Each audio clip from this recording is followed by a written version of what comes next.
Welcome to the Foster Friendly Podcast, where we come together to make a difference in the lives of children in foster care and the families who care for them. Foster Friendly communities are part of a nationwide movement by America's Kids Belong that helps people from all walks of life take action and help kids and families thrive. You'll hear from former foster youth, foster and adoptive parents, social workers, faith and business leaders, and other experts on how to engage in meaningful ways. Our hosts Brian, Travis, and Courtney explore inspiring stories of everyday people making a difference in foster care where they live and work. We're excited about today's guest. I've known her for a few years, and she's fantastic. Today's guest is Tina Bauer, and Tina is America's Kids Belong social media manager. And Tina's professional background is in education. She's been a teacher, but she joined AKB in 2019 as a former foster youth intern. But we asked her to stay on past her internship because of her experience in foster care gave her special insight for us into recruitment for kids being filmed by our I Belong project video program. So Tina has helped AKB's social media platform hit 5 million in reach in recent months, and it's helped that social media has been really influential in helping kids with having families be matched to them for placement for adoption. So Tina's married. She has a little cute son and lives in Texas. So Tina, welcome, and thanks for allow me to read that official bio of you, but would love to have something a little bit more personal, intimate. So share with us a little bit just today. Where are you today? Tell us a little bit about yourself, your family, and then tell us a little bit more about your role with America's Kids Belong. Thank you, Brian. I'm excited to be here. Like you said, I'm currently in Texas. I am a remote work from home mom. So I work for America's Kids Belong. When I'm not working, I'm usually cleaning up or organizing whatever. So you said organizing. So right away, it's like that tells me something about yourself. That's not how I would introduce myself. So what is? Well, you're not very organized. So I'm disorganizing. So, tell us why is that something that's a value to you? I mean, organizing is important for me because it's a way to cope with my life. It's been a way for me to just like process the things that I've been through. It's also just a way to have control over something. I love having control. Also, when you have a toddler, you have to be organized because they tear through your life. Mm-hmm. It's amazing how disorganized toddlers are. I mean, they just are not gifted administrators. It's like the top off on a blender at all times. Yes. Good description of a toddler. Mm-hmm. Thanks for the intro and more about your bio and just yourself personally living in Texas. So, Tina, you were previously in the foster care system and then later adopted. Tell us a little about that journey and the backstory sort of what that was like. Yeah. So I entered foster care shortly after I was born. I was born to a high school freshman, so she was super young. And unfortunately, she was just not in a healthy environment herself. And so that really set her up for failure. Shortly after I was born, my brother was born. And so this high school freshman had 2 kids. And she was a child herself. And just living in an unhealthy, unsafe environment with us, it set us up for failure in a way, all 3 of us. And so that's when Child Protective Services stepped in. And all 3 of us were put in foster care. My brother and I were put in one home, and my mom was not with us. And so, unfortunately, my brother and I were put in a unhealthy foster home where we experienced abuse and neglect, which I always say is like one of the most disorienting experiences of my life because it's supposed to be a safe space. And there's a lot going on, Hmm. visitations with birth mom, just all the things that come with being in foster care, and also being like 2 years old. Um, so, um, so all that, and um, yeah, it just was extremely disorienting for me when I was supposed to be safe. I wasn't. And then after experiencing those stressful things of seeing my birth mom, then going back to this home, not having a space to like recuperate and heal from the trauma, instead having that compounded trauma and lack of proper nutrition as well because we weren't fed food. Mm. So then take us through some horrible experiences of just far from even gaining stability and working on healing. You actually more traumas added in foster care, unhealthy foster homes was your experience, trying to navigate through that being young, and then you're adopted. So talk about the adoption part of that story. Yeah, so we were finally adopted, and we were adopted together, which was honestly a miracle because we're only half related, and we're also a minority. So those two things just don't stack well against us in child welfare, especially before the year 2000. Everything was very different in Texas. And so we were adopted, and we were adopted into a healthy family, which was such a gift, but not always guaranteed. Hmm. Sorry. Um, and No, so that's that all was right. it was a good environment. We were homeschooled. My dad is a pastor. Um, Hmm. I mean, it was really the best environment you could have asked for. But I still really struggled a lot, emotionally, mentally, physically. I just, it was hard. Um, and I would say high school was one of the hardest times for me. Um, but yeah, I mean, the hard comes with the healing So as Tina, well. how old were you when you were adopted? I was 4. And how old was your brother? He was 3. So Wow. when you guys were adopted, you went from a unhealthy and unsafe, neglectful foster home, and again, that is such a sad story. I have also seen foster homes where I think, how can this be better than where they came from? Right. It's so bad. Hmm. But when you transition to your adoptive family, did you feel safe and secure as a youth, and then did you then start struggling with identity issues or something later as you grew up, or how'd that feel? Because the reason I bring it up is I think so many people feel like, hey, once they're adopted, it's all good. Right. Yeah, that's a good question. I think right off the bat, I was extremely skeptical. I didn't want to trust my parents. I didn't know they Hmm. were trustworthy. Um, being if Right. there's no guarantee that this is going to be better, and I had already been told that Hmm. something would be better, and then it wasn't. Well, I was only 4 years old, but I was like, you can't trick Hmm. me. Like, I know Hmm. not all adults are safe. So I really struggled from day one being in my family. I think I had better seasons. I especially just clashed with my mom because she was in that role of mom, which is just a hard relationship with kids who've been adopted, historically. So I think that was a struggle for me. Not necessarily because of who she was, just because of her role in my life. Um, and so, yeah, I mean, I do think that as I felt more comfortable in my family, I would say more of my behaviors came out because that's classic. If kids feel comfortable, they're gonna act out. Um, Yeah, they feel safe and to so, be. Uh-huh. Hmm. Yep. yeah, yeah, Hmm. they do. They feel safe to, you know, yeah, Express the pain. Hmm. Hmm. yep, Hmm. yep. Wow.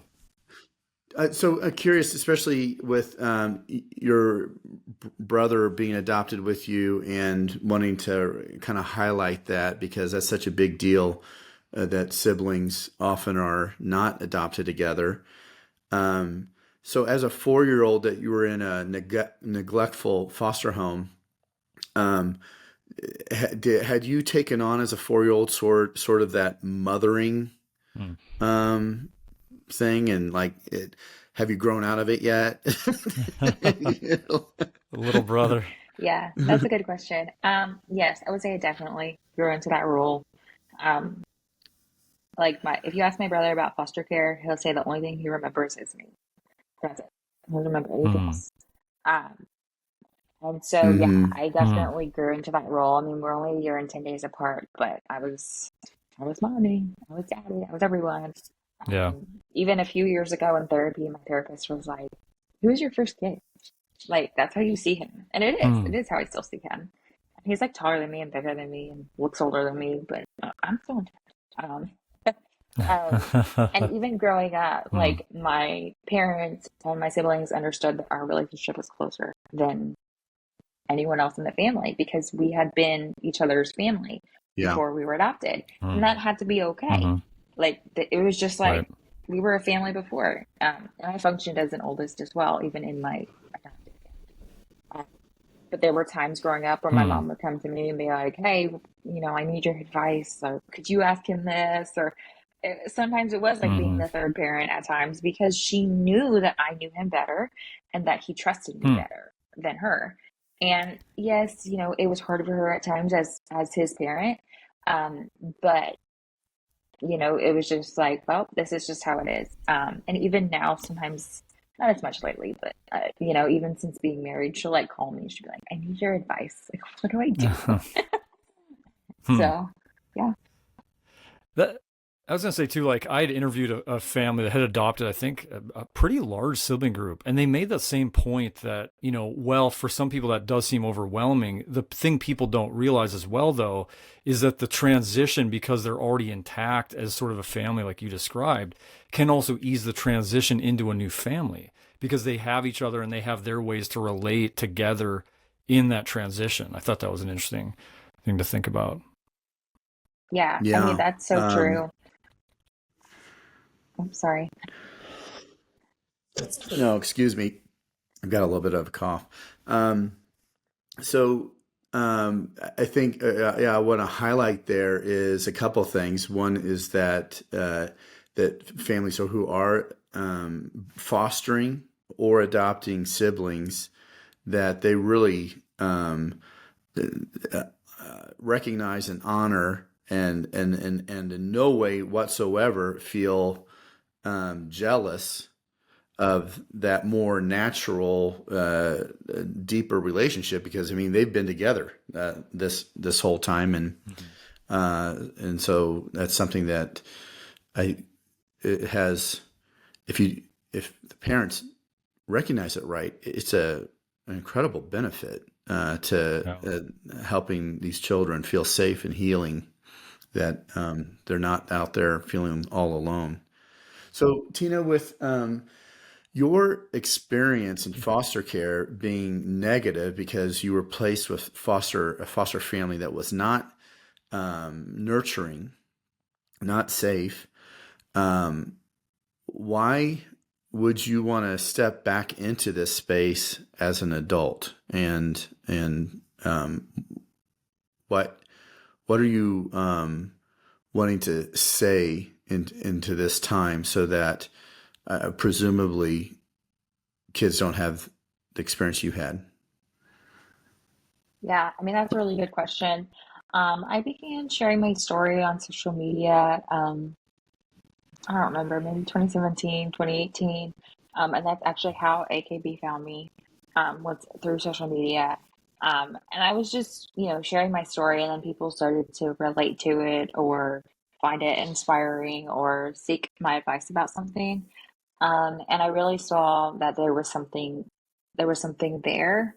And I think, my main goal in sharing my story and in stepping back into the foster care world in this role as somebody who helps create content for kids who are waiting to be adopted from foster care is that, if I can help at least one kid, like, not have the experiences that I did, like, that would be life changing. And whether that's like through advocating on my personal platform or like podcasts or seminars, or I've been invited to speak at conferences, like, sharing my experiences, or if it's through like the work I do at America's Kids Belong, with like creating that content about the kids and showcasing who the kids are outside of their foster care experiences.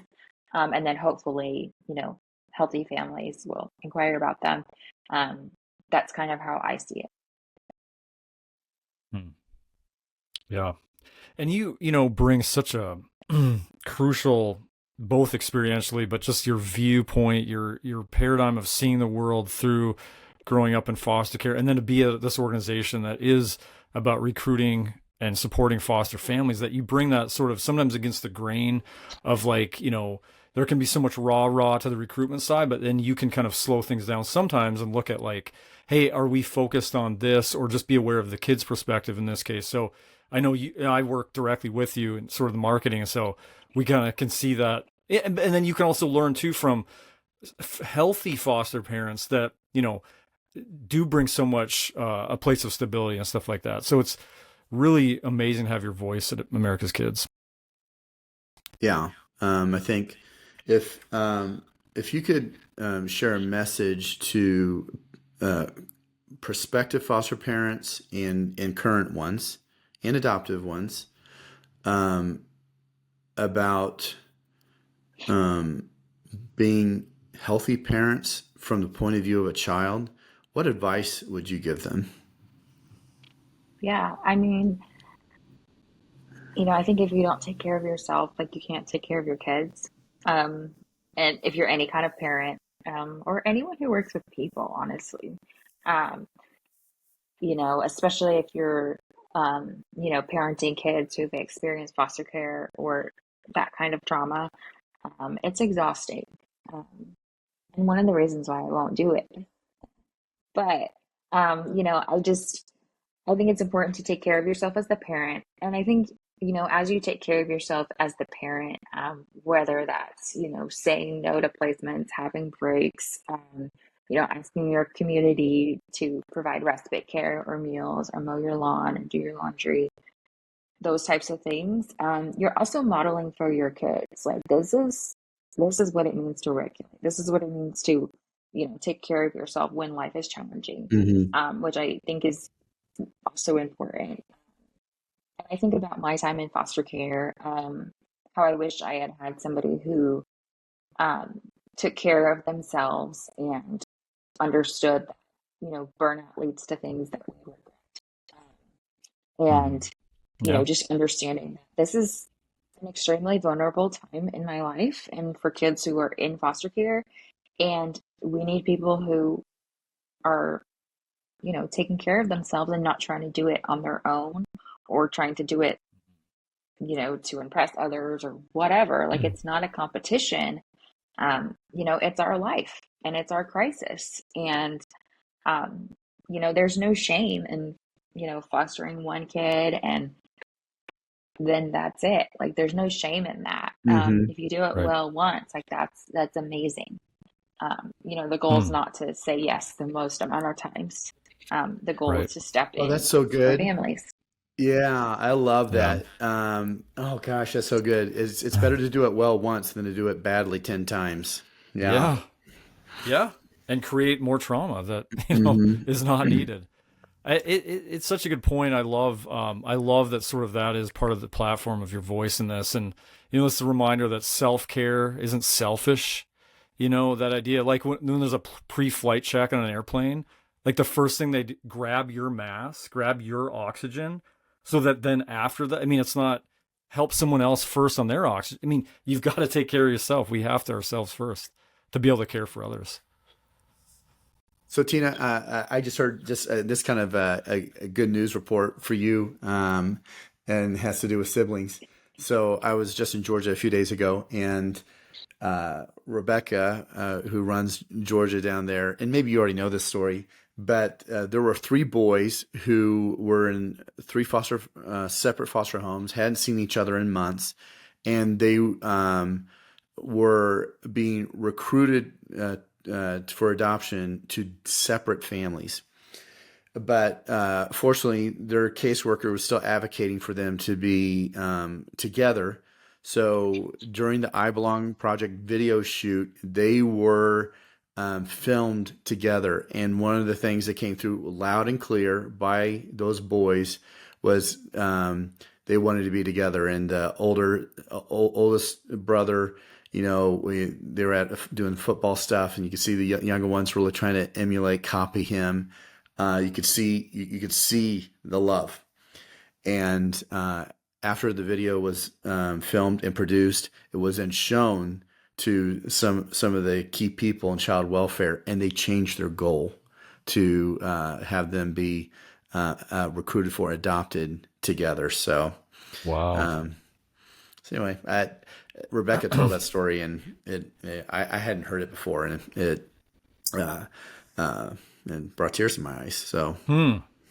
So Tina, understandably, just from your own experience, so close to your heart, that there's a lot of people that, even in the realm of foster care, don't understand the significant, sort of dire situation of sibling groups that are being separated just because of capacity issues in states for foster homes. I mean, that's one need for more foster families, but then also like even how common it is for, I guess, kids that were in foster care that get adopted separately, again, just because, kind of, so some of that's like staggering. So tell us more about like what you know around even statistically, or just kind of, this issue of sibling separation within foster care.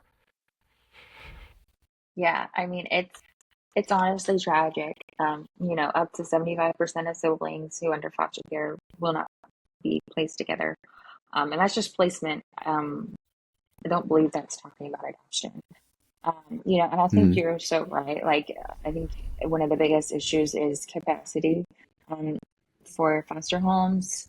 The fact that these kids need a bed to sleep in is more important than the fact that they're related. And that's just something that happens. Yeah. Yep. But I think I have to wonder, and I know that this is something that, can sometimes make people upset. But I have to wonder if it's also the fact that like foster care is not about like picking and choosing kids. Like you're stepping in the gap for families in crisis. And sometimes that means, taking more kids than you expected or whatever. And that's in no way, I definitely do not want people like hastily saying yes. But I also want people to consider that splitting siblings up is extra trauma, and I think at times preventable trauma. And but yeah, I mean the impact is huge. Like we mentioned before, like if siblings can stay together and it's a healthy relationship, it can really help them transition from removal and reunification or adoption or whatever their plan is. They have that someone to relate with after visits. It's also been seen that they do better academically, behaviorally, even health-wise. The impact of the trauma on their bodies and their brains can be less because they have, a piece of their first family with them the entire time. And yes, there are instances where it isn't the best for siblings to be together. But I do believe that is very rare. And it doesn't mean that they can't have a relationship. Even if they're not together, doesn't mean that they can't, see each other, talk on the phone, or send letters, or park visits, or whatever. So, yeah. That's such a good point too, of even like, I think for foster parents to know, like, even if they can't take on, say, maybe that they have part of a sibling group that was separated, but to try to be more assertive, even I guess with their child welfare workers too, of how can they even connect them even through Zoom or letters, or, just ways to kind of facilitate connection. So, yeah. Well, kind of some of the themes in this episode of talking about, needing support as foster parents and then, how to thrive, those kind of things. So America's Kids Belong has, in our show notes, we're going to have some links to some really good resources that we have. There was a webinar from last year that we did on thriving for foster families. So some experts weighed in on that, really helpful discussion around that. And then we have another one on higher level needs that really did talk more in depth about sibling groups and kind of, dealing with some of those issues and being supported. Of course, what America's Kids Belong is doing with supporting foster families, the Foster Friendly app, things with faith communities, to wrap around foster families. We have an array of resources and supports on our website. We will link that stuff in the show notes for this episode. Well, Tina, thank you so much for sharing your experiences and your insights. We love having you on the team. You're such a great person to have running the social media with your experience and point of view, and that you're really prioritizing health, you're prioritizing the kids, making sure that families are going into with motivations that are healthy. So grateful. Love having you on the team. Yeah, indeed. Well, thanks for being on the podcast today. We hope you enjoyed today's episode. If so, will you help us reach more people by subscribing, sharing the podcast with a friend, and leaving a 5-star review? If you've been inspired by what you've heard today and want to learn more of how you can make a difference for kids in foster care and the foster families where you live, visit americaskidsbelong.org. We depend on individual donors to fund our work. We'd be grateful if you would consider joining us as a monthly donor. Visit americaskidsbelong.org to make your tax-deductible donation. Thank you. Together, we can ensure a family for every child in foster care and a foster-friendly community to ensure every foster family feels loved and supported.